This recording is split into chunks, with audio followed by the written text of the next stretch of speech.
Page numéro 3 dans le. Page numéro 3. Dans la deuxième Amouda. Enfin, l'Amouda. Mais où on est arrivé dans cette... Veine Betour Vitad Mishicha, on avait commencé, on avait un petit peu avant. On a commencé, on s'est arrêté. Un petit peu au début, ouais, comme ça. D'accord.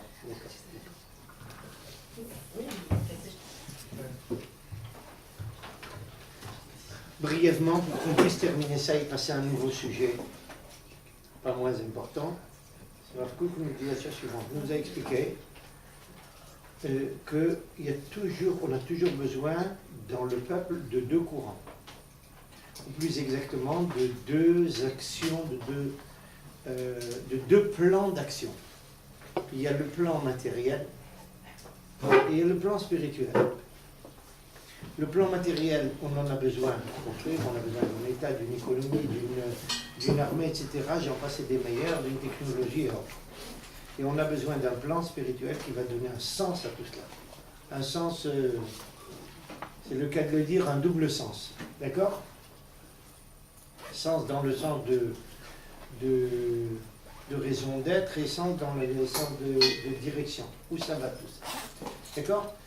Dans notre esprit en tant que peuple juif, on a besoin que ces deux plans ne soient pas parallèles, qu'ils viennent ensemble. Merci beaucoup. Il y a une harmonie permanente entre ces deux plans et c'est une des choses les plus difficiles.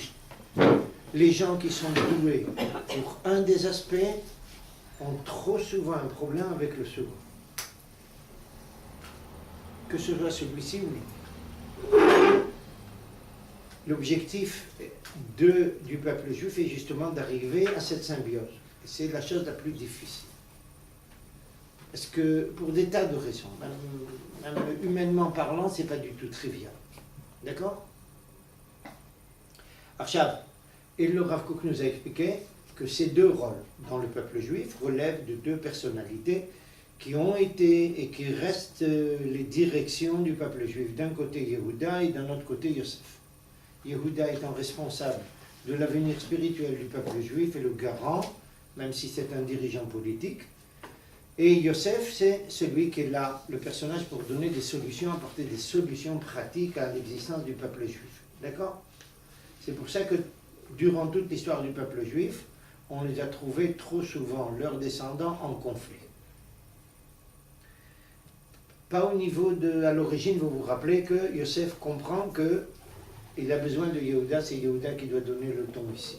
Mais durant l'histoire, l'affrontement est trop violent à tel point que le peuple juif se déchire en deux royaumes. Mais la fin des temps, le prophète nous promet qu'à la fin des temps, il y aura réunion de ces deux forces qui vont agir en symbiose. Mais c'est la fin de l'histoire. Alors, le Rav Kook nous commence maintenant à nous présenter dans cet esprit et dans ce cadre-là que représente à ses yeux le sionisme, et surtout le sionisme de Herzl, puisque c'est une oraison funèbre pour Herzl. D'accord? Et regardez, dans la page 3, première Amouda, à la page ligne 18, Veine Betul Rekeyuta, Rekva de Mashiach ben Yosef, vous voyez, c'est resté encore écrit au tableau depuis la dernière fois. On a expliqué qu'est-ce que c'est le Rakev, le talon du Mashiach, ça signifie la fin de l'histoire. Nidgalach Zayon Atzionut Bedorenu, on voit ce phénomène sioniste, à noter les Tzadaklali Bioter qui s'occupe de ce qui est très très général. Faites bien attention, quand le Rav parle de général, il entend par là quelque chose qui est commun à toutes les nations. Un État, tout peuple a besoin d'un État. Une économie, tout peuple a besoin d'une économie. Une armée, tout peuple a besoin d'une armée. C'est ce que le Rav appelle quelque chose de général, c'est-à-dire de commun. Yosef, c'est le personnage qui est capable de vivre dans toutes les nations parce qu'il a des objectifs qui sont communs. D'accord? עכשיו, ומצד חיסנון הכשרתו, אין הכוחות מתאחדים. Étant donné que ce courant-là n'a pas été préparé dans le sens le plus complet, il y a des difficultés à se réunir, להשכיל מהאבן איך שההכשר הכללי לישראל אינו כי אם בסיס ליסודו המיוחד. Il a difficulté, ce courant sioniste, à comprendre qu'il ne peut servir que de base de l'objectif spirituel du peuple juif. Il est la base, et la base, le soutien, l'instrument, si vous voulez. L'instrument, je ne veux pas dire parce que c'est un peu trop rabaissé. C'est le tremplin, si vous voulez, je crois que le terme conviendrait mieux. Le tremplin de la façon dont doit être forgé l'avenir du peuple juif. D'accord? Il faut que la direction du peuple juif soit orientée à un objectif d'élévation spirituelle.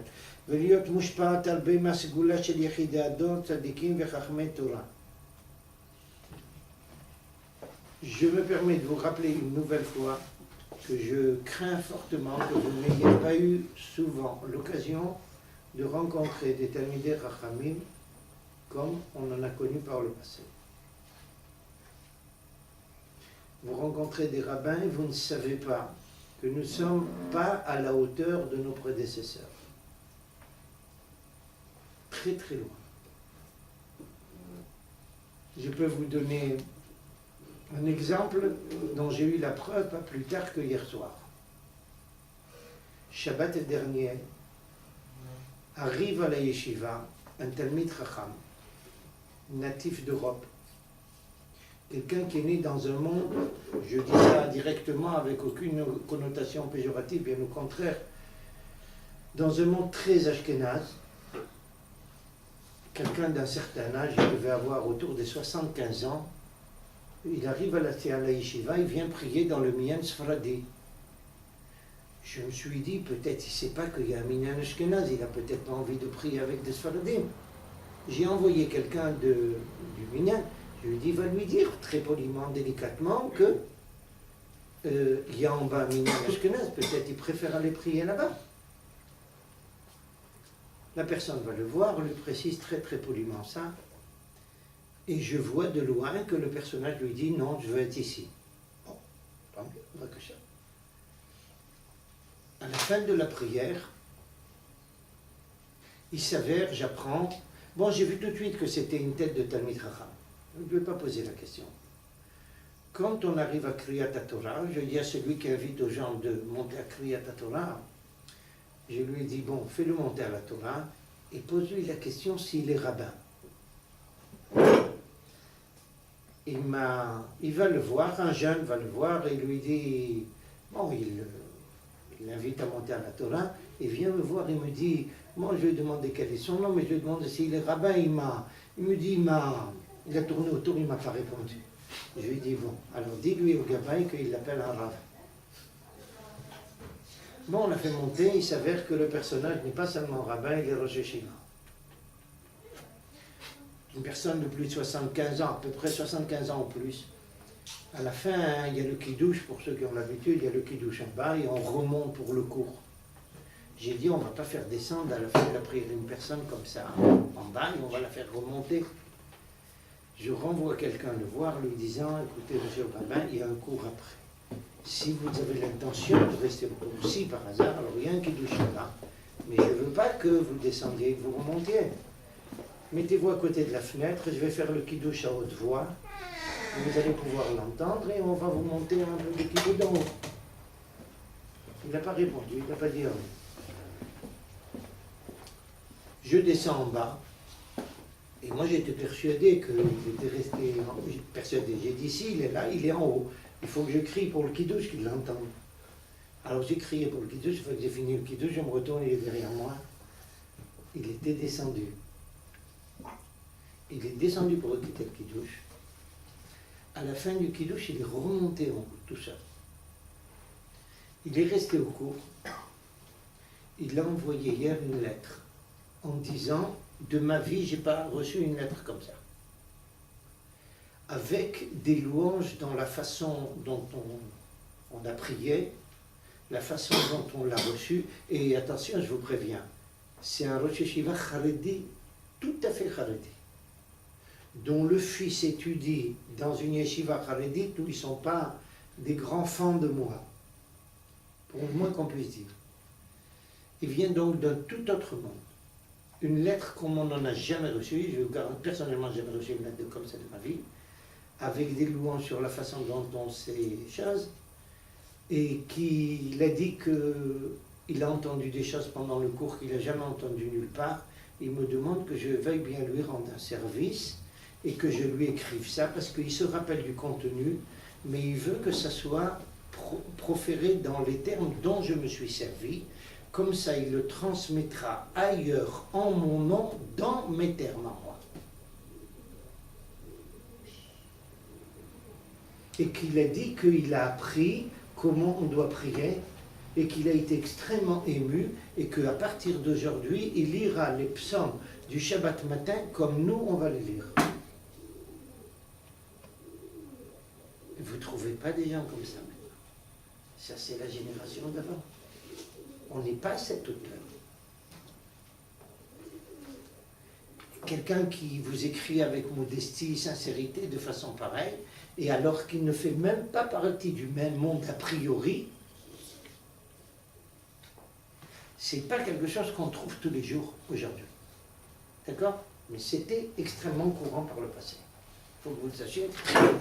On vit donc dans notre monde, ça va revenir, ne croyez pas. Je ne suis pas ici en train de tracer un tableau pessimiste, non.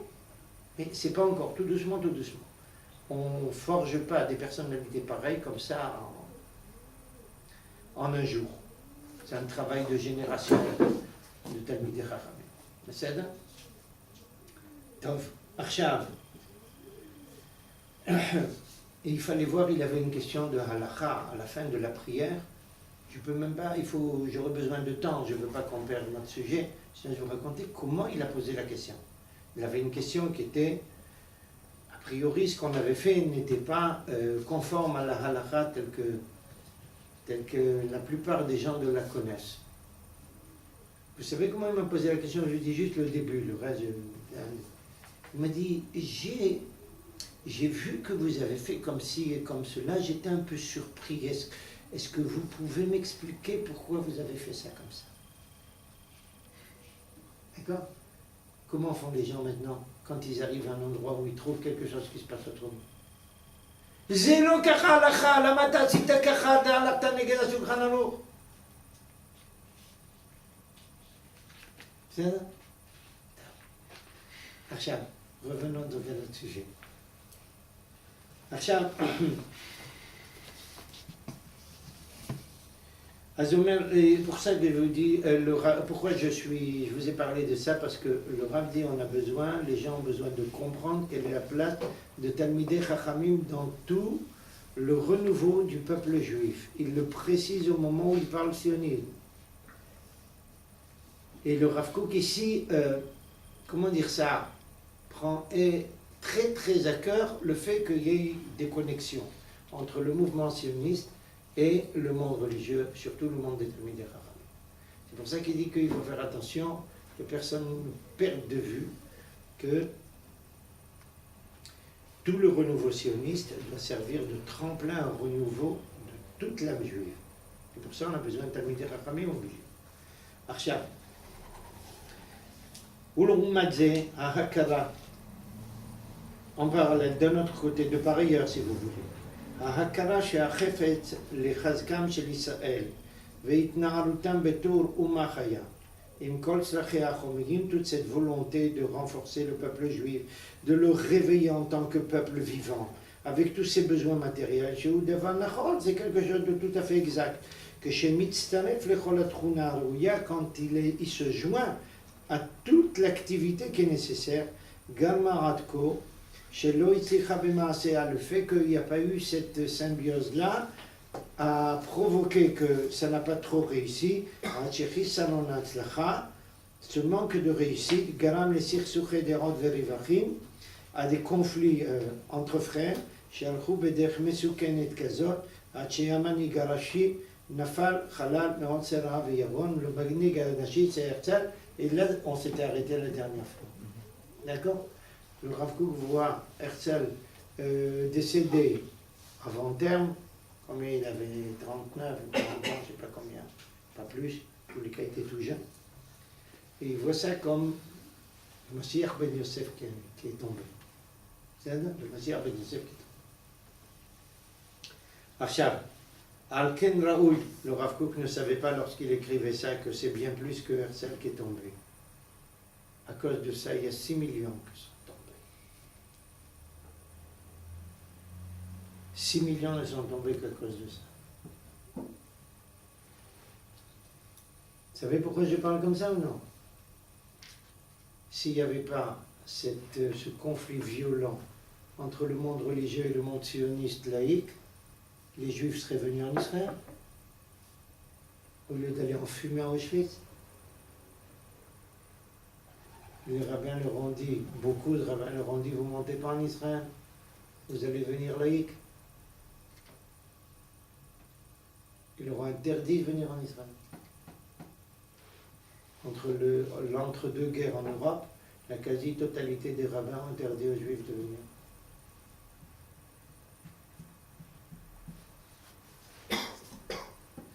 Voilà. Ah, Okay. excusez-moi, on peut juste allumer le masgan? Pardon? Est-ce qu'on peut allumer le masgan dans la... Oh, בבקשה. Ça dérange Ok. quelqu'un? La majorité des grandes générations d'une certaine manière, tous les rabbinim en fait, ils étaient comme le Rav Kook, encouragé le sionisme, ou ils étaient... Avant la première guerre, oui. Avant la première guerre, ils étaient... Et La après, quasi-totalité. et entre deux guerres, ils sont...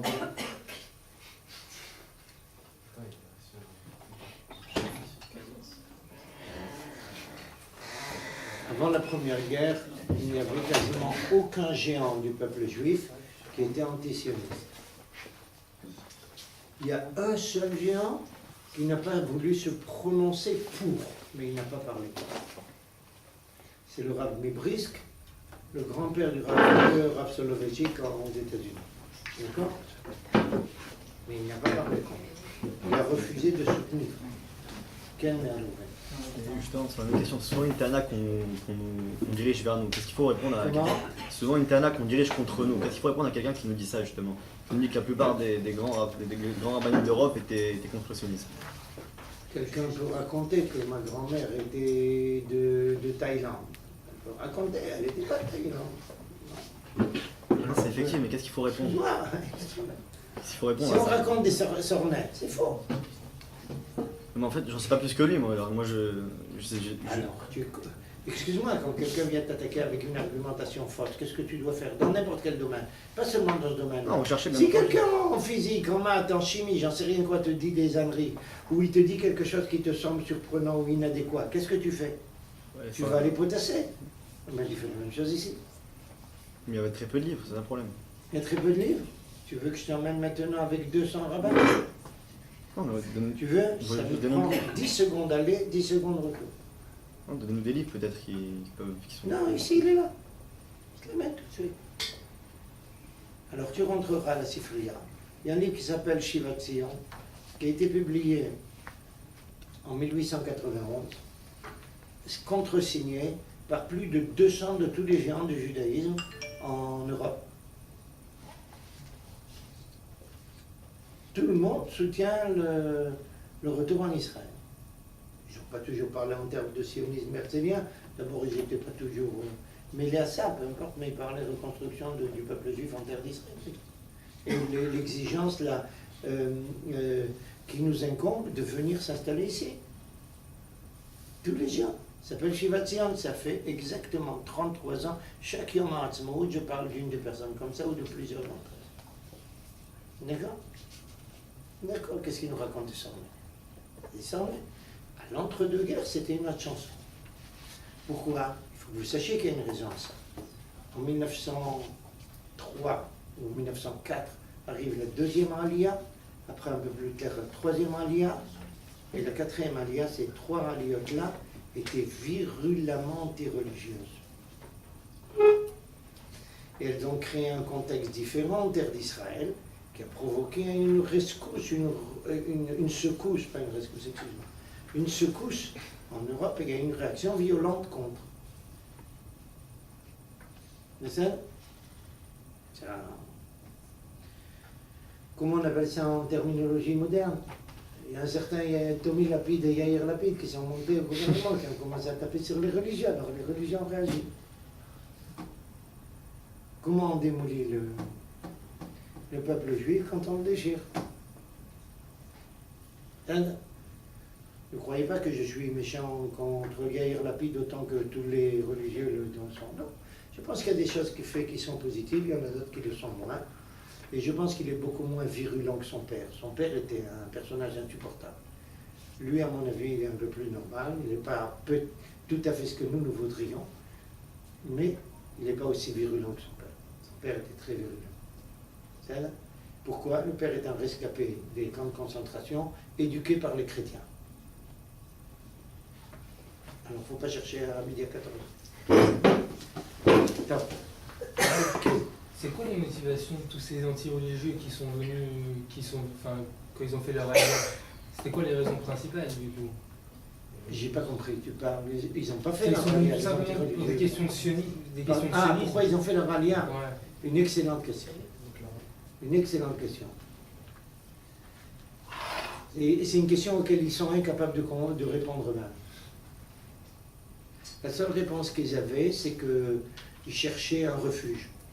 Partout le juif se faisait massacrer, il fallait chercher un refuge. Quel est le seul refuge auquel on pouvait avoir droit dans une certaine mesure? C'était de revenir en terre ancestrale. Mais pour eux, c'était tout à fait laïque. Et pour eux, tout le monde religieux était une invention de la galoute, de la diaspora. Moshe Rabbeinu est bien connu qu'il était quelqu'un de laïque, et Josué également. Excuse mon cynisme. C'est exactement. Quand tu attrapes un juif laïque et laïque, je ne parle pas un juif laïque traditionnaliste qui n'a rien contre la Torah, je parle d'un militant. D'accord? Et tu lui dis, qu'est-ce que tu fais ici en terre d'Israël? Mais il n'a aucune réponse. Il lui dit, je suis né ici. Toi, tu as une réponse toute prête. Tu es né en France, qu'est-ce que tu fais ici? C'est pas une réponse, ça, je suis né ici. Ça n'a aucun sens. Et surtout pas pour des gens comme nous qui viennent de l'étranger. Les naïrs, on vient ici volontairement parce qu'on sait que ça a un sens particulier. Et pour lui, ça n'a pas de sens. Non, il est incapable de donner un sens. Ben, il n'a pas envie d'en chercher. C'est pas qu'il n'a pas envie. Il veut pas en chercher, c'est pas qu'il n'a pas envie. Il a envie, mais il veut pas le faire, parce qu'il sait que s'il commence à le faire, il va se trouver en porte-à-faux. Parce qu'il n'a pas de réponse à lui-même. Alors, il y a des cas, dans la plupart des cas, la plupart des laïcs, c'est pas des laïcs, c'est des laïcs à katsu. C'est des faux laïcs. D'accord? Alors, ils sont là, ils veulent être ici en terre d'Israël, du peuple juif, mais qu'on ne leur casse pas trop la tête avec le Shabbat et la Kashrut, et j'en passe. Alors, ils se cherchent des excuses. Alors qu'est-ce qu'on fait des juifs religieux qui, eux, sont nés ici? Qui sont? Nés ici. Il y en a beaucoup. Et alors? Et eux, ça veut dire qu'ils ne peuvent pas donner de réponse à cette question-là. Pour eux, quand aussi on va leur poser la question, qu'est-ce que Pourquoi tu ils fais ont pas de ici? réponse? Ils vont dire, je suis né ici. Je suis ici parce que c'est une mitzvah de la Torah. Au contraire, nous, juifs religieux, on n'a aucun problème, on est là. Hein. Religieux ou traditionnalistes, on est là parce que c'est une mitzvah de quelque part. On est là. Je sais pas, je pense que la plupart des gens, la réponse logique, c'est parce qu'eux, ils sont nés ici. Non. On n'aura pas demandé. Non. C'est pas quand ils sont nés qu'ils ont Non. fait la bar mitzvah, on leur a Aucune dit personne qui a qu'ils reçu une étaient éducation religieuse en Israël te répondra comme ça. Aucune personne qui a reçu une éducation religieuse avec un sens quelconque. Hein. Jamais quelqu'un te dira ça, n'importe quel garçon qui a étudié ne serait-ce dans une yeshiva tichonite, pas forcément. Donc, une yeshiva, c'est une mitzvah, du coup, là, au final. D'accord? Je parle pas d'un petit jeune de 15 ans. Je parle d'une personne qui a un temps soit peu de culture juive, c'est une mitzvah, écoute, je suis là ici. Un jour j'ai entendu Leibovitch, vous savez qui c'est Leibovitch? Il a hurlé, on était dans un symposium ensemble, il a hurlé contre des gens. Et il lui dit, qu'est-ce qu'il y a de rationnel que je sois obligé de vivre avec un métontam comme toi? Il a dit ça à quelqu'un en public. Devant 450 personnes. Il était comme ça, très violent. Mais c'était pour bousculer intellectuellement les gens essentiellement. L'autre n'a pas répondu, il ne savait pas quoi répondre.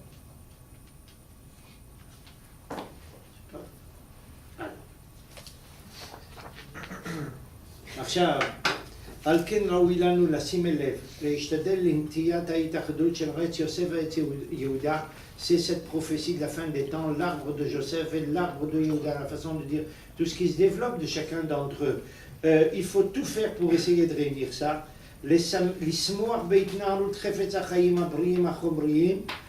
Être content. Et regardez, le Rav Kook ici critique les deux côtés. Il dit, nous devons être contents de ce réveil.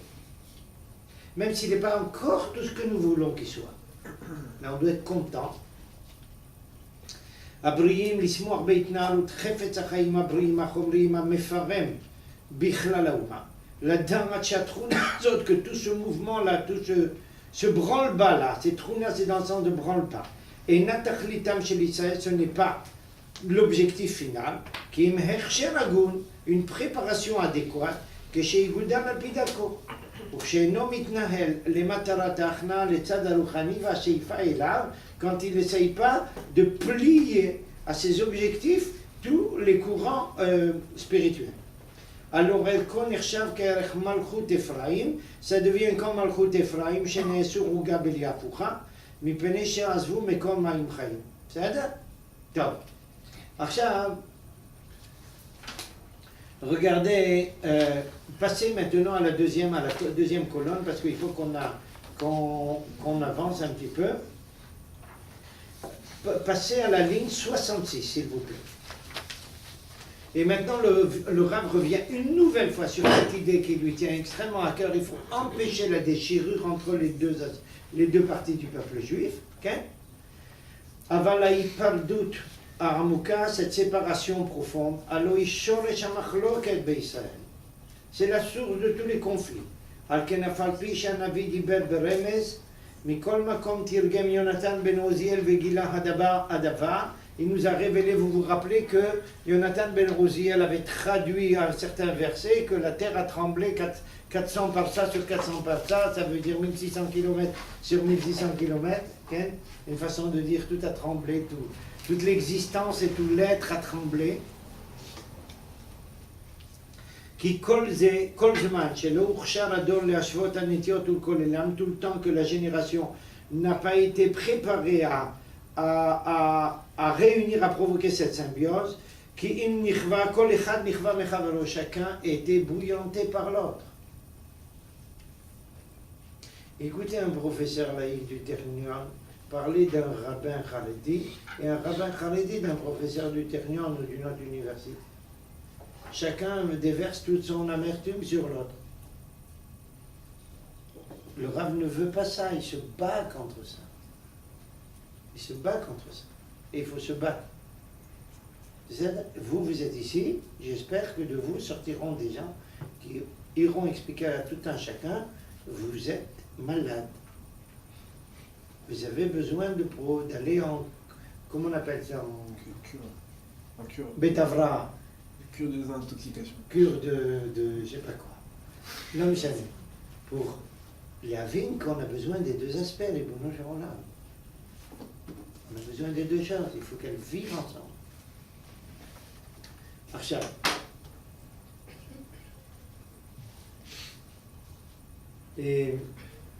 ומכל מקום, malgré tout cela, התחזק יונתן בן עוזיאל ואמר, גלוי וידוע לפניך, שלא לכבודי ולכבוד בית אבר עשיתי, כי אם כשלא ירבה מחלוקת בישראל. והפתח השכלי יכשיר הדעות לבקש עצות, dès qu'on comprend la problématique, cette ouverture intellectuelle permettra à toutes les façons de voir, לבקש עצות, de rechercher des moyens. איך ללכת בעקבות שתי ההכנות, comment aller dans les deux sens à la fois. ששתיהן נחוצות, tous les deux sont nécessaires. והנה בתור נקיבתא דמשיח בן יוסף נתגלה חזיון הציונות בדורנו הנוטה לצד הכללי ומצד חיסרון הכשרתו הן הכוחות מתאחדים וכו'. בסדר? עכשיו, je terminerai par quelque chose d'Hervé parce que je voudrais qu'on arrive à un autre sujet, sinon on a vu l'essentiel. Je vais vous rajouter un point important. Le Rav Kook a basé son texte sur une Agada, un texte allégorique qui se trouve dans le Secret Sanhedrin qui raconte la chose suivante. deux des grands Chachamim qui vivent au milieu du 4e siècle de l'ère chrétienne, Rabbah, d'un côté Rabbah et le second Rav Yosef Davka, discutaient. Rabbah dit la chose suivante, que le Mashiach vienne, moi je ne veux pas le voir. Pourquoi? Parce que tradition très ancestrale chez nous, qu'au moment où le Mashiach va arriver, il y aura pas mal de problèmes. On en sait quelque chose maintenant. D'accord? Il faut inclure tout ce qui s'est passé à la Deuxième Guerre et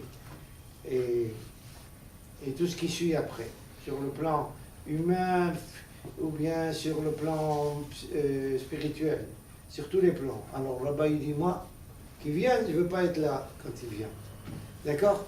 Et Rav Yosef répond de façon tout ce qui est plus surprenante en disant qu'il vient et je suis prêt à m'asseoir à l'ombre de ses excréments, des excréments de son âme. Une phrase, tout ce qu'il y a de plus énigmatique, vous êtes d'accord? Qu'est-ce que ça veut dire ça? Le terme chamor en hébreu, vous le savez bien, c'est comme le terme homer. Le Mashiach va venir sur chamor. Autrement dit, il y a deux façons, peut-être je devrais rajouter avant cela, que le Talmud nous dit aussi à cet endroit que le Mashiach va venir sur... Il y a deux formes possibles de sa venue. Ou bien il va venir sur des nuages, ou bien il va venir sur un âne. Qu'est-ce que ça signifie? Ou il vient de façon extrêmement élevée, comme les nuages sont élevés, okay? Ou bien il viendra de façon tout à fait terre à terre. Donc il vient assis sur un âne, chevauchant un âne, c'est-à-dire chevauchant la matière de façon très matérielle. Mais c'est là. Rav Yosef a dit, je suis prêt à m'asseoir, qu'il vienne, et je suis prêt à m'asseoir même à l'ombre des excréments de son âne. Qu'est-ce que ça signifie, les excréments? C'est tout ce qui est pas beau. C'est là. Tout ce qui n'est pas très honorable. Autrement dit, s'il vient sous cette forme, en chevauchant l'âne, autrement dit de façon très matérialiste, il y aura beaucoup d'excréments, beaucoup de problématiques. Mais malgré ça, je suis prêt à m'asseoir à l'ombre de tout ça. Et le Rav Kook de nous expliquer à notre endroit pourquoi Rav Yosef parlait de cette façon, et Rabbah dit nous, bon, moi je ne veux pas voir ça.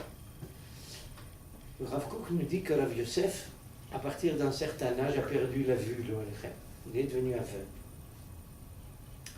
Et comme vous le savez bien, une personne qui perd la vue et gagne sous d'autres sens. Quand un sens est atrophié, très souvent, ou quasiment tout le temps, les autres sens deviennent hypertrophiés. Et le Rav Kook nous dit, étant donné qu'il ne voit pas, alors comment il regarde l'existence? Il ne peut pas la regarder de façon matérielle, puisqu'il ne voit pas. Il voit donc ce qui est derrière le matériel, tout ce qui est dans la trame. Rav Yosef, comme il ne voyait pas, il dit, moi je suis prêt à venir. De toutes les façons, ce qu'il y a de matériel, je ne verrai pas. Je verrai ce qui est derrière, l'intérieur, tout ce qui est plus profond. Et étant donné que tout ce qui est problématique, il sera que matériel, ça je ne vois pas, alors qu'il vient, il dit pas de problème. Mais c'est là. Autrement dit le Rav Kook qu'il faut avoir un regard qui va au fin fond des choses pour savoir les analyser véritablement et voir qu'est-ce qui est l'essentiel chez eux. Rav Yosef disait qu'il y aura beaucoup de problématiques, mais il est prêt à la supporter, étant donné que l'objectif final est d'envergure. Mais c'est là. Alors c'est comme ça que le Rav Kook regardait aussi même tous les aspects problématiques du monde sioniste. Il y a beaucoup de problèmes. Il dit, bon, il faut regarder ce qui va se passer après, derrière tout ça. Quel miracle. Comment commence ce que dit Rav? Parce que c'est quand même marquant qu'il dit je veux pas voir je veux pas être présent. Un grand racham d'une telle envergure qui dit je veux pas voir la Géoula. Tu veux te promener à Treblinka ou à Auschwitz? Non, c'est pas ça. Non. On n'a pas dit, moi je veux pas. Moi je sais, tous les témoignages qu'on sait des grands Talmidei Chachamim, pendant la Shoah, c'était d'Afka ceux qui voulaient être présents en première ligne pour... D'accord, a posteriori, on affronte les difficultés. Il ne faut pas les rechercher. On n'est pas masochiste. D'accord. Je dis, moi, je veux pas.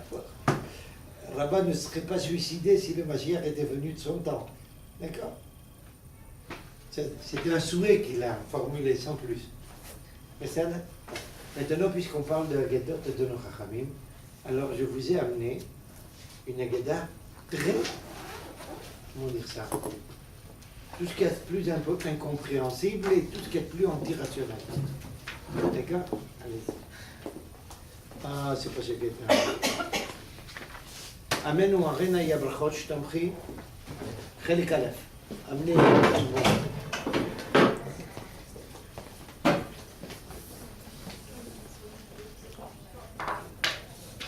On va aborder, vous savez que les textes talmudiques englobent essentiellement des textes de halakha, mais ils englobent aussi de nombreux textes de ce qu'on appelle Haggadah, autrement dit de déclarations de nos Chachamim qui sont très allégoriques, dont l'objectif est de nous transmettre un message, moral, spirituel, théologique ou autre, ou peut-être tous à la fois.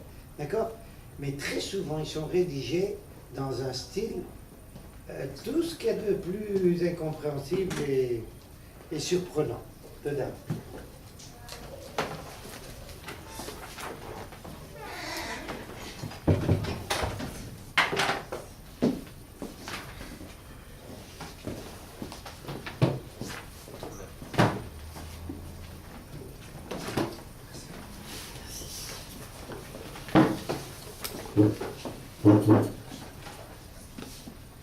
Prenez à la page 20, s'il vous plaît.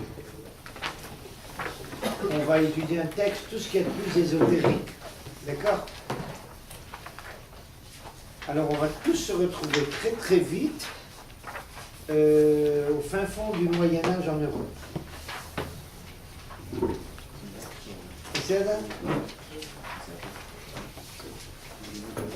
À la page 20, vous avez le texte du Talmud dans Masechet Brachot.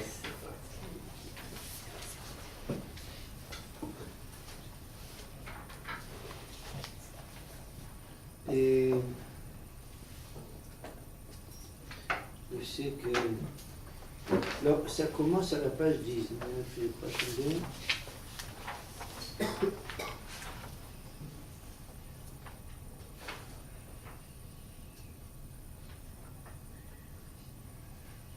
Non, c'est à la page 20, troisième livre. Je n'avais pas vu tout de suite. Tania, nos Chachamim nous enseignent à l'époque des Tanaïm, Abba Binyamin Omer, c'est le nom d'un Chacham qui s'appelle comme ça, Abba Binyamin. Abba Binyamin Omer, Ilma le nitna reshut larayin lirot, si on avait le droit ou la possibilité de voir, En kol birya yechola la'amod mipnei hamazikim. Aucun être vivant ne pourrait tenir le coup devant les mazikim. Qu'est-ce que c'est? Comment on appelle en français les mazikim? Démon. Les démons. C'est dommage. Pardon? C'est dommage. Mazikim. Ah non, c'est les démons.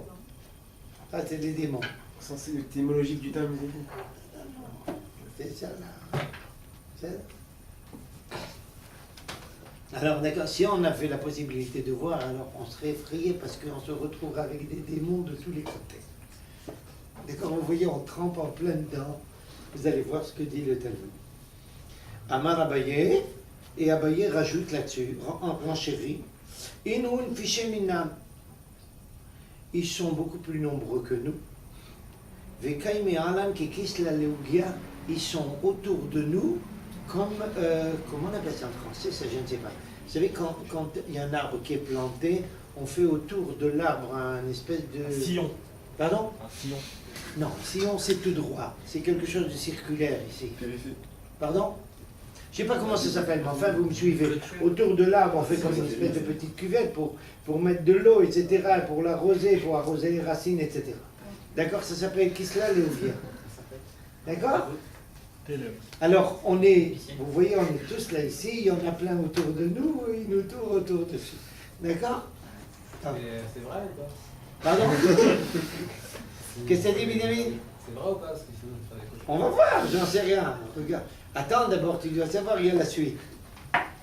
Amar Avruna, kol chad vechad minan, alpha mismale, verivvate bimini.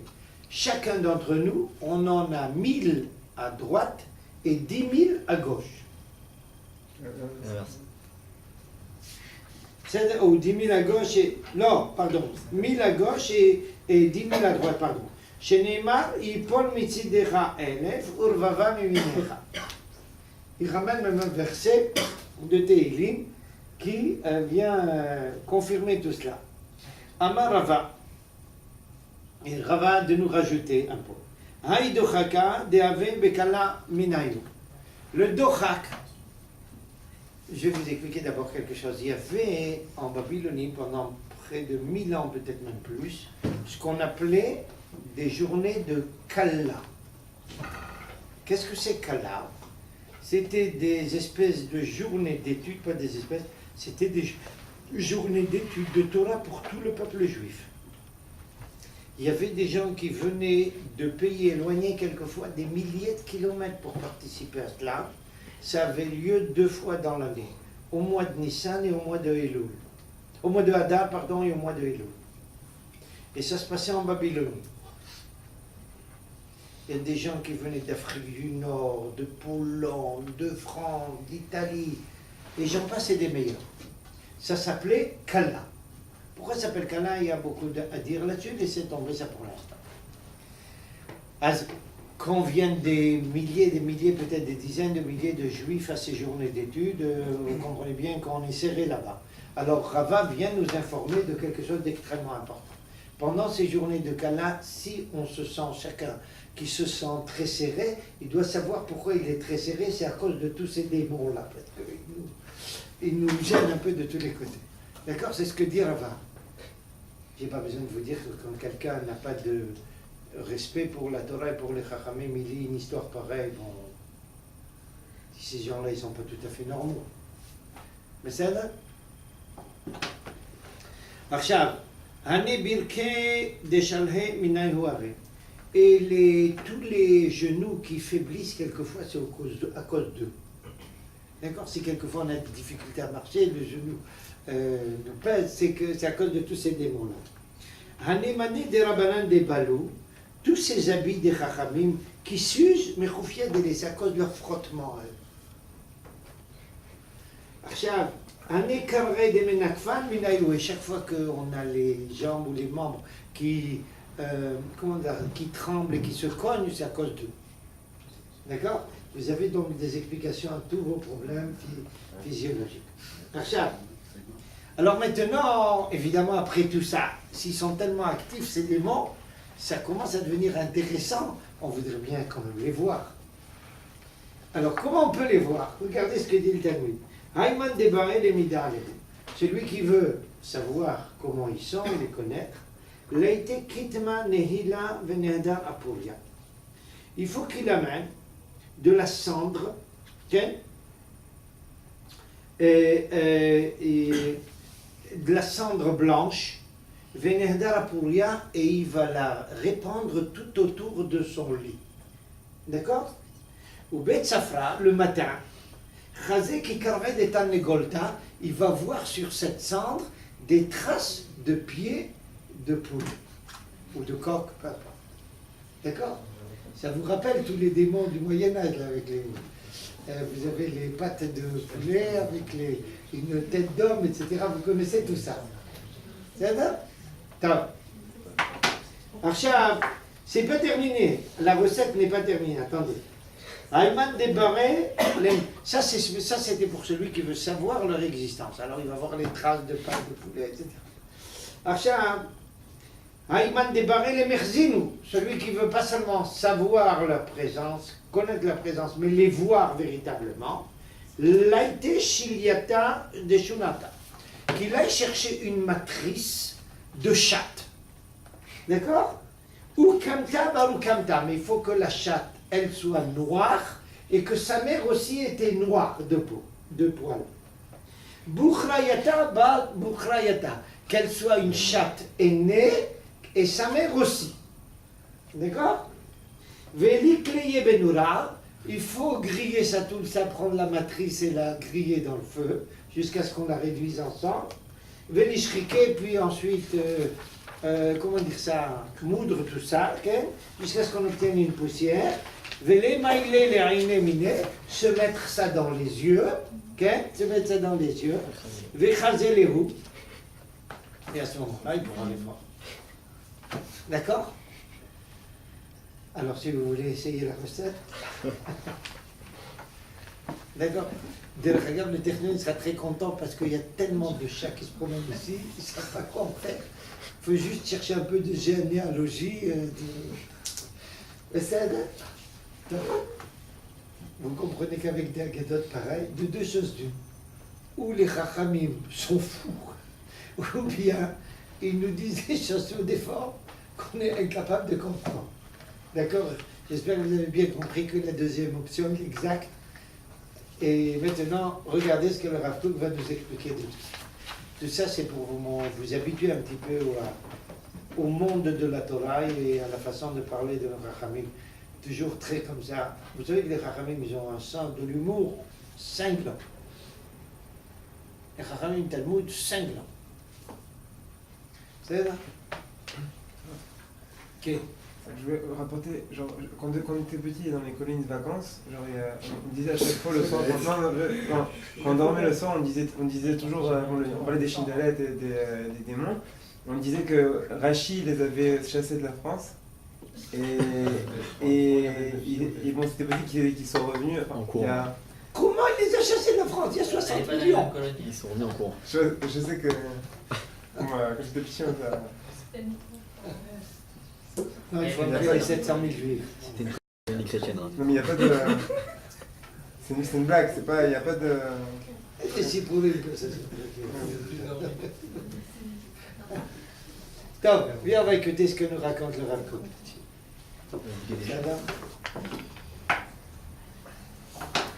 Je vous ai pas tout lu jusqu'à la fin parce qu'il y a une suite, encore quelqu'un qui a voulu essayer ça. Alors. Tout ce qui est arrivé comme problème, c'est... Achab, revenons à la page 20, s'il vous plaît. Ok? Revenons à quelle page? Page 20, au début, on a commencé, on a tout de suite à la première colonne l'explication du Rav Kook. D'accord? Vous voyez à la première colonne le troisième paragraphe qui commence Tanya Abba Binyamin Omer. Abba Binyamin ilmani itna reshut la'ain lirot en kol biria yechola la'amod b'pnei hamazikim. C'est-à-dire? Le Rav Kook nous dit la chose suivante. C'est-à-dire, peu importe, laissons les démons maintenant de tranquille. Qu'est-ce que ça veut dire, cette expression d'un Talmid Chacham qui nous dit si on avait eu la possibilité de voir, alors on aurait vu des tas de choses. Et pourquoi on n'a pas cette possibilité? Pourquoi Kadosh Baruch Hu nous a fait tel que nous n'avons pas cette possibilité? Peu importe, laissons les démons maintenant, qu'est-ce que c'est? Pourquoi on se trouve quelquefois dans des situations où Kadosh Baruch Hu ne nous permet pas de voir ce qu'on aurait pu voir? Qu'est-ce qui provoque une phénoménologie pareille chez nous, les êtres humains? Réponse du Rav Kook. Si Abba Binyamin dit si on avait la possibilité de voir, on aurait vu des tas de choses, ça signifie qu'on n'a pas cette possibilité, donc Akash Baruch Hu nous a pas donné cette possibilité. S'il nous a pas donné cette possibilité, c'est que volontairement, il ne voulait pas la donner. Et si volontairement, il ne voulait pas la donner, c'est qu'il y a une raison à ça. Quelle est la raison? D'accord? Alors regardez ce que dit le Rav Kook. Yeshba et Rav Hashuva. Et ici une remarque importante dans cette façon de parler de Abba Binyamin. Les Ashkit Libot Bene Adam, calmer les êtres humains, Amishtokekim Ladat Kol Nerla Mechok Sichlam, qui ont tellement envie de tout savoir dans tout ce qu'ils ne connaissent pas. L'être humain a une volonté de tout connaître. Il veut toujours tout savoir. Et Akash Baruch Hu ne lui laisse pas toujours tout savoir. Et le Rav de nous expliquer pourquoi. Parce que très souvent, le fait qu'il ne sache pas, c'est une bonne chose. On commence là. Ou Mitra Ramim, et il se. Comment dire ça? Comment dire Mitra Ramim? Sur les bolts. S'insurge. Ils se plaignent, peut-être. Ils se plaignent. L'être humain se plaint toujours. Pourquoi je ne peux pas comprendre ça? Pourquoi je ne sais pas ça? Pourquoi je ne suis pas au courant? Voici la réponse du Rav. Très souvent, c'est une bonne chose que nous ne soyons pas au courant de tout. Ve'ilmale hayta yedira tova ma'erdera, si la connaissance était meilleure que son absence. Lo manra mimino Hashem yitbarach hatov ve'ametiv yibarach shemo. Dieu ne nous aurait pas soustrait cette information, cette connaissance. Sad? Je vais vous donner quelques exemples pour que ça soit bien tangible dans un moment. Vehine lefanenu bechina michush elot. Voici un exemple qui relève de la vue. Chez Ilmane nitna reshut la'ain lerot, si l'œil en avait la possibilité, en kol birya yichola la'amod, l'être humain serait effrayé de ce qu'il verrait. והרינו רואים טובת היעדר ראות והוא הדין לכל כיוצא du roi. Donc c'est une bonne chose quelquefois de ne pas voir. Je vais vous donner quelques petits exemples de toutes sortes. C'est-à-dire, quand on voit une araignée, une petite araignée, bon, on n'aime pas tellement ça, mais on ne fait pas trop attention à ce qu'elle représente. D'accord? Mettez cette araignée sous un microscope et regardez. Quelle est votre réaction? L'être humain il est effrayé parce que c'est horrible. Quand c'est agrandi, c'est horrible. Une bestiole velue avec des poils effrayants. Regardez, ça c'est quelque chose qui relève encore de la vue tangible. Et l'être humain ne voit pas ça. Mais c'est Adam. Deuxième exemple, d'un tout autre monde. Dites-moi, si quelqu'un pouvait lire les pensées d'autrui, qu'est-ce qui se passerait? Il y aurait un massacre. Il suffit que Reuven pense quelque chose de mal de Shimon, et puis c'en est fini. Et même à l'intérieur d'un couple, en un moment de colère, quelqu'un pense du mal d'autrui. Si c'était visible et sûr d'emblée, le couple déchirait tout de suite. Un autre exemple que donne le Rav Kook à un autre endroit, dit pendant des siècles, la quasi-totalité de l'humanité a cru que la Terre était un plan et pas une sphère. D'accord? Pourquoi? C'était une bonne chose qu'ils croyaient ça. Parce que s'ils avaient su que c'était une sphère, ils auraient eu peur de tomber dans le vide. Pourquoi? Parce qu'il a fallu beaucoup de temps à l'humanité pour comprendre les principes des forces dans le monde astrophysique qui font qu'il n'y avait aucun risque de tomber. Mais s'ils ne connaissaient pas, et tout le temps qu'ils ne connaissaient pas ni les lois de Kepler, Newton, les gens passaient des meilleurs, il aurait eu peur de tomber dans le vide. Alors le fait qu'il ait cru que c'est un plan, ça lui donnait une sécurité, un sentiment de sécurité. Donc c'est une bonne chose qu'il ne savait pas ça. Les gens passaient des meilleurs, on peut continuer longtemps comme ça. Pas de vie possible si on savait tout, on voyait tout. Ça deviendrait trop souvent insupportable. D'accord? Le Rav Kook nous dit, c'est ce que nous enseigne le premier enseignement de Abba Binyamin, dit il y a des choses, énormément de choses que l'être humain ne voit pas, c'est une bonne chose. C'est ça? Maintenant, pour terminer par une plaisanterie dans ce sujet-là, on raconte l'histoire suivante de deux juifs qui s'entretuent à mort, ils auraient pu se voir.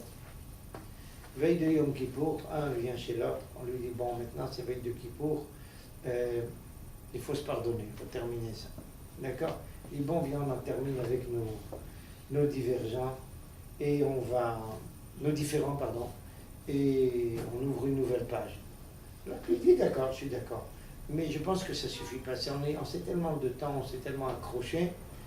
Alors, je pense que ça ne suffit pas de passer l'éponge. Il faut qu'on se fasse chacun un souhait, que chacun souhaite quelque chose vis-à-vis d'autrui pour que ça soit plus positif, pas seulement effacer le passé. Alors, il dit d'accord, on avance. Alors, il y en a un qui s'adresse à l'autre, il lui dit, ben voilà, je te souhaite tout ce que tu me souhaites. L'autre, il dit, le voilà qui recommence. D'accord? Achat. Et revenons donc à notre problème. Premier point, il y a des choses que l'être humain ne voit pas. Et c'est une bonne chose qu'il ne les voit pas. Maintenant, passons au stade d'après. Le stade d'après est le suivant. Amar Abaye, Inhu Nefishe Minan, Bekaima Alan, etc. Il nous dit qu'il y en a 1000 par là, 10 000 par là, etc. C'est-à-dire, regardez ce que le Rav Kook nous explique. Il y a deux catégories de causes de dommages à l'être humain.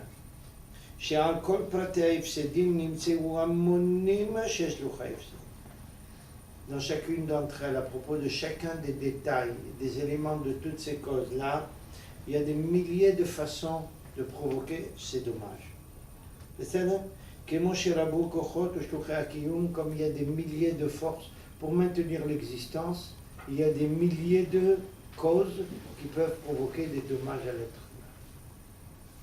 Et pas une ou deux. Il y a deux catégories, mais il y a une infinité de possibilités au niveau du détail. D'accord? Haïchad, la première catégorie, ou mitzat tivro chez la dame.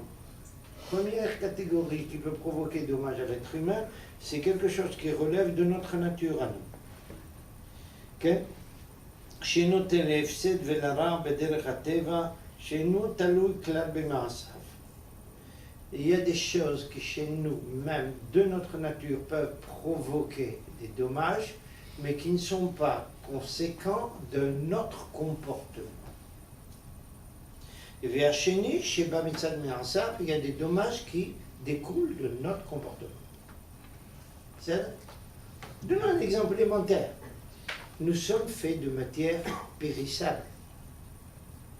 Qu'on le veuille ou non, après 120 ans, on termine la carrière. Ça, ce sont des dommages qui sont liés à notre nature. On n'a rien fait pour ça. D'accord?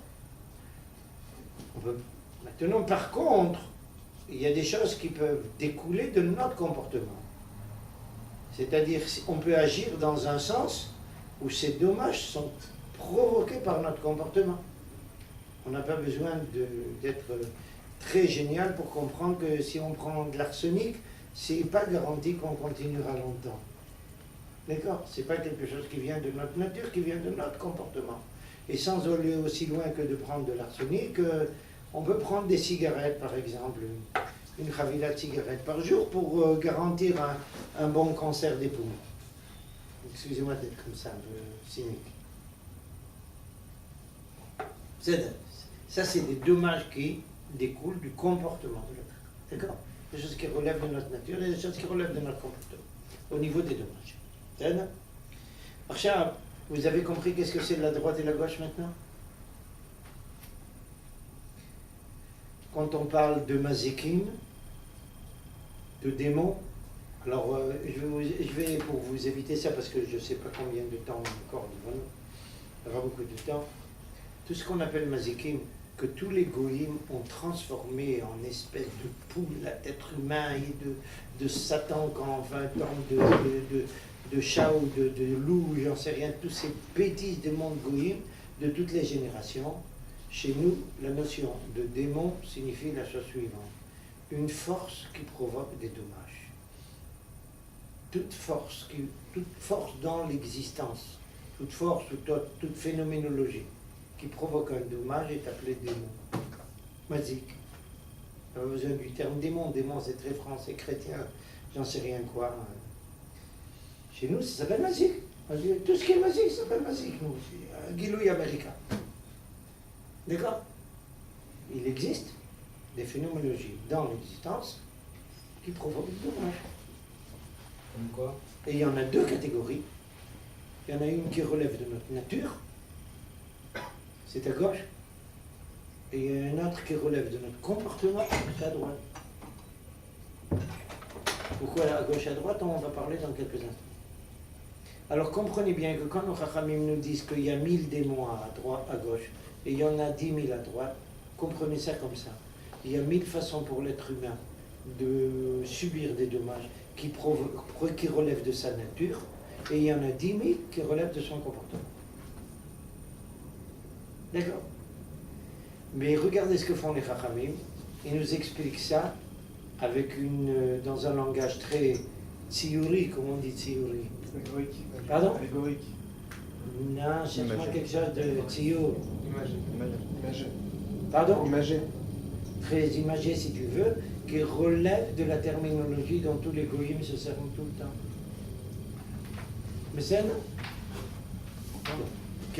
L'idée de force par rapport aux anges, elle est unanime chez tous les chachamim. Quoi? L'idée que les anges, c'est des forces. Tout le monde? Tout le monde pense ça. Personne ne voit ça au sens goy du terme. Au sens, Goy du terme, comme vous dites. il y a une discussion entre nos rachamim, est-ce que ces forces peuvent se révéler sous forme humaine quelquefois? Là-dessus, oui. Mais ça reste tout, dans tous les cas de figure, une force. Mais ça change tout. Non. Non, pour nous, non. Je vais t'expliquer pourquoi. Après, laisse-moi d'abord, parce que si on se disperse trop, on ne va pas en finir, c'est compliqué comme ça. Rappelle-moi ça. La semaine prochaine, on parlera quand on terminera ça. Mais ça, Arshav, il y a évidemment, je n'ai pas besoin de vous dire qu'il y a des têtes de juifs qui lisaient ça et qui ont pris ça au pied de la lettre. D'accord? Donc il n'y a pas de monstre. Pardon? Donc il n'y a pas de monstre. Les pires monstres que tu pourras rencontrer dans ta vie marchent toujours sur les pires. Jamais sur 4 ni plus. D'accord? Arshad, ma grand-mère, je me rappelle, croyait ça au pied de la lettre. Alors, mon grand-père se moquait d'elle tout le temps. Se moquer d'elle, là, comme on ne peut plus. Tab. Alors. עכשיו, והנה, העניין הטבעי יתייחס תמיד לכדור ועיגול, כי אין מרובע בפריון. וכל הנבראים הרשומים כדורים המה. Vous vous rappelez que dans le texte du Talmud, il y a écrit que tous ces démons-là sont autour de nous comme ce cercle-là autour de l'arbre, ce qu'on fait autour de l'arbre.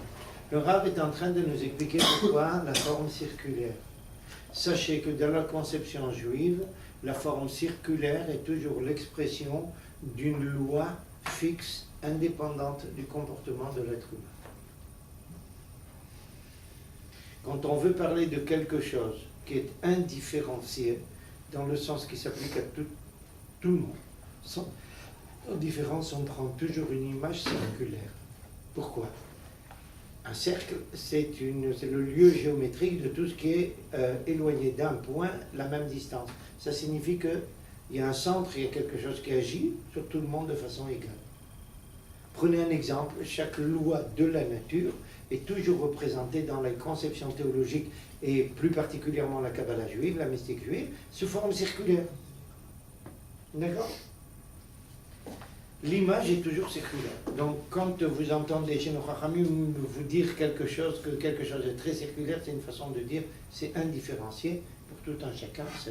La loi de la pesanteur fait fi du personnage. Est-ce qu'il est Al Capone ou bien un des 36 justes? C'est la même loi de la pesanteur. Ça reste 9,81, pas de changement. D'accord? On se servira donc, dans la conception théologique juive, d'une forme circulaire.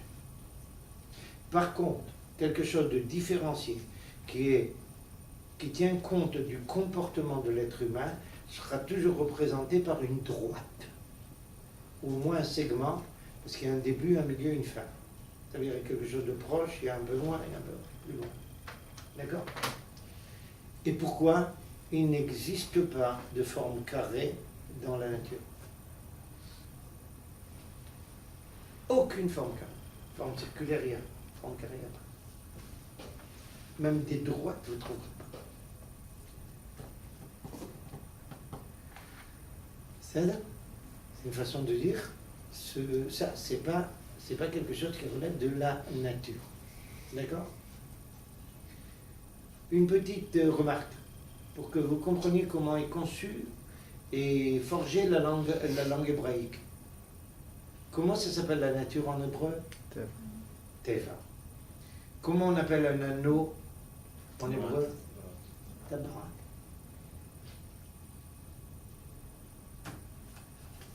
D'accord? עכשיו, Vous voyez comment notre langue, sans parler, véhicule des idées clés de toutes nos conceptions. Alors, qui c'est qui a fini ici le cours de fonctions complexes? Non, c'est pour ça. Je ne t'ai pas demandé si j'avais reçu 99. Qui c'est qui a passé le cours? Vous avez entendu parler de transformation conforme, d'accord? Est-ce qu'il y a une transformation conforme qui peut transformer une droite en un cercle? Non. Toujours en point singulier. Ce qui veut dire qu'il ne peut pas y avoir de transformation pshuta du cercle à la droite. Vous savez comment dans la conception juive on regarde ça? Et rien à voir entre la nature et la façon dont Dieu s'attache à l'être humain. Impossible, c'est deux mondes distincts. Pas de transformation, il y a point singulier. C'est aussi pour vous apprendre un petit peu à retirer des enseignements théologiques de ce que vous apprenez dans ce moussad. C'est vrai dans tous les domaines. Il n'y a pas une information de science qui n'est pas utilisable sur le plan théologique. Quand elle est exacte au moins. D'accord? Et ça, c'est la chokhma du peuple juif. עכשיו, vous voyez l'être humain demander à Matteux pourquoi c'est pas possible, vous dites bon, c'est prouvé, c'est comme ça. Pourquoi? Pas de réponse. Il n'y a que le peuple juif qui peut répondre ça. Et tous les problèmes de continu, de discret, l'intégral, dérivé, tout ça peut se traduire en terminologie théologique. Bon, il faut savoir un peu. Ça continue. En meruba, c'est ce que dit le Rav. En meruba babiriot. Il n'y a rien de carré chez les créatures. Vechol anivraim areshuvim, toutes les créatures bien connues, kadurim hema, sont circulaires. Gam en bekadur yachas yamin utzvor. Dans quelque chose de circulaire, il n'y a pas de droite et gauche. Les horot shemitzad ateva, pour bien nous montrer que du côté de la nature, en chiluk bofen hanaga, pas de différence. C'est les mêmes lois pour tout le monde dans tous les cas de figure. Qui a teva mitzad atzmo, la nature de par essence, Shem Hashem Yitbarach sheifral perulato al goy ve'al adam, Sam Hashem Yitbarach sheifral, Dieu a fait qu'il agisse, que la nature agisse, perulato al goy ve'al adam, sur les nations et sur l'être humain, Yachat katov kachote, que ce soit les mêmes lois, que ce soit pour quelqu'un de bien ou pour quelqu'un qui ne vaut pas grand-chose. Alkenu mityaches le cadeau, c'est pour ça qu'on parle toujours de circulaire. Vekvan nitba'er bedat chokhmat ha'emet sod ha'igulim ve'yosher. Et voici que il a déjà été précisé dans le monde de chokhmat ha'emet. Chokhmat ha'emet est une terminologie que vous devez connaître. C'est une façon de nos rachamim de parler de la Kabbalah ou de la mystique juive. Et quand on appelle ça chokhmat ha'emet. Pourquoi chokhmat ha'emet?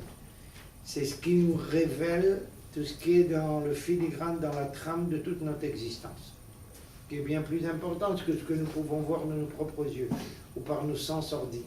D'accord? C'est pour ça qu'on appelle ça emet. Et de surcroît, le terme emet, regardez une nouvelle fois, qu'est-ce qu'on appelle la vérité en hébreu? Ça s'appelle emet. Qu'est-ce que c'est Aleph? La première lettre de l'alphabet. Qu'est-ce que c'est le Tav? La dernière lettre. Et le même, celle du milieu. Pourquoi?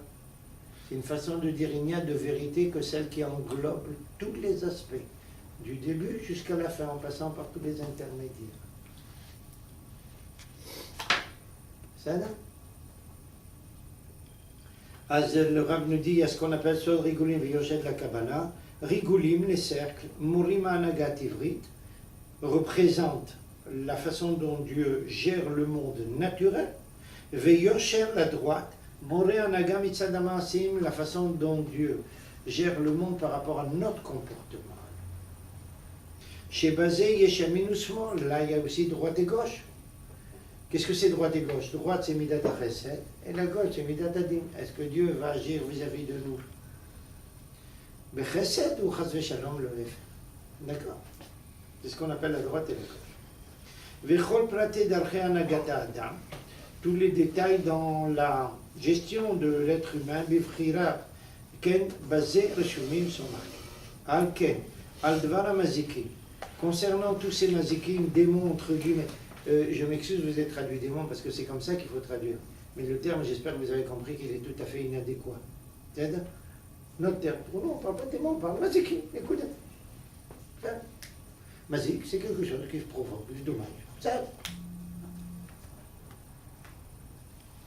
עכשיו, על כן על דבר המזיקים הכרוכים בהיעדר הטבעי, tout ce qui peut provoquer un dommage, qui relève de היעדר הטבעי du monde naturel, והחיסרון שבטבעו של האדם, et qui relève de la nature de l'être humain, Amar, le chacham en question dans le Talmud nous a dit Kaïmer Alam ki kisla leouya, ils sont autour de nous comme un cercle. Alors, je vous explique pourquoi il nous a présenté ça comme un cercle. Parce que c'est ce qui relève de notre nature, donc des lois indépendantes de notre comportement. Chez Davar Ragol ou Makif, ou le Rinyan Aederim, concernant tous les manques ou toutes les imperfections, vers Mazikim et tous les dommages, Abaïm Itzadamasim qui relèvent de notre comportement. Chez Keshe Holech Bederech Rara, quand nous nous comportons de façon mauvaise, Chas Veshalom. Hare Bema Shemosif Koach Mosif Nara, plus on a de force, plus on cause de dommages. Amar Kol Chad Minan, chacun d'entre nous, Alpha Mismale, 1000 à sa gauche, Verivataï 10 000 de l'autre côté. Parce que les dommages que l'être humain se cause à lui-même par son comportement sont de loin plus importants que ceux qui relèvent de la nature. Shehema Mouchanim Lifrol Kefi Maasim, ils sont là pour agir en fonction des Maasim, Sheoler Beder Hatova, Lipol Mitzidecha Elef Urvava Miner. Vous comprenez maintenant pourquoi il y a un verset des psaumes qui est là pour soutenir cette conception. C'est une façon de dire dans les versets, il y a 1000 façons d'être atteint à ta gauche et il y en a 10 000 à ta droite. Mais ça, regardez avant qu'on continue, qu'on passe au maillon suivant. Vous voyez comment un texte, tout ce qui a priori incompréhensible, absurde presque, devient tout ce qui est plus rationnel quand on sait l'analyser comme il faut. Mais il faut connaître les clés de la lecture. D'accord? Et si quelqu'un n'a pas vécu dans un monde tel que les Rachamim qui lui a enseigné ça, il ne peut pas comprendre, il ne peut pas connaître ces clés. Ok. Pourquoi personne n'a écrit ça avant le Rav Kook? Comment? Pourquoi personne n'a écrit ça avant le Rav Kook? Pour beaucoup de raisons. Pour beaucoup de raisons. D'abord, sache que d'un côté, expliquer quelque chose, c'est important, mais ça provoque aussi des dommages en soi. Des dommages. Ça cause certains dommages. Quand quelque chose n'est pas expliqué totalement, il laisse toujours une place pour un certain rêve, donc pour une richesse qui n'est pas encore révélée. Dès que tu l'as expliqué, quelle que soit la façon, même tout à fait exacte, les gens s'en tiennent à ce qui a été dit et ils étouffent toute autre possibilité. C'est mieux. Et pourquoi? Pas du tout. Si vous préférez. Il y a un juif très sérieux, Meod Yerushalayim, de grande valeur humaine, qui m'a dit un jour un point très intéressant. Il a fait une remarque très intéressante. Il dit, depuis que je suis en Israël et je parle l'hébreu, j'arrive plus à prier tellement avec Kavana. Pourquoi? Il me dit, parce que je comprends ce que je lis. Quand l'être humain ne comprend pas son texte, son imagination peut voler très très haut et très loin. Quand il comprend les choses, il a trop tendance à les étouffer dans le premier sens littéral qui est abordable. C'est vrai a fortiori pour la Gadot. Les Chachamim n'ont jamais trop expliqué par écrit. Ils ont expliqué oralement, pas par écrit. De façon à ce que ça reste ouvert. De façon à ce que ça Alors maintenant, le Rav Kook arrive à une époque où si tu n'expliques pas ça, c'est la catastrophe. Parce que les choses, d'une part, vont à leur perdition. Okay? D'autre part, la génération a besoin. La génération, elle n'est pas. La génération d'aujourd'hui, elle n'est pas celle d'hier. quand par le passé un juif se penchait sur un texte de Torah, il ne le comprenait pas, qu'est-ce qu'il faisait? Ben, on va repartir à l'assaut demain. Et quand demain il ne comprend pas, il repart à l'assaut le surlendemain. Aujourd'hui, il va pas, un premier jour, il aborde le texte, il ne comprend pas. Il dit, bon, c'est pas trop, c'est pas pour moi. Or, tu es obligé de le rapprocher du texte en lui créant une ouverture, toute prête. D'accord? Il n'a plus cette même, n'a plus malheureusement pour la plupart des cas, dans la plupart des cas, la même conviction, la même foi qui l'a amené à dire si j'ai pas compris, c'est de ma faute. Maintenant, s'il ne comprend pas quelque chose, ça lui semble abscon, qu'est-ce qu'il dit? Il dit c'est les Chachamim qui ne savent pas qu'est-ce qu'ils racontent.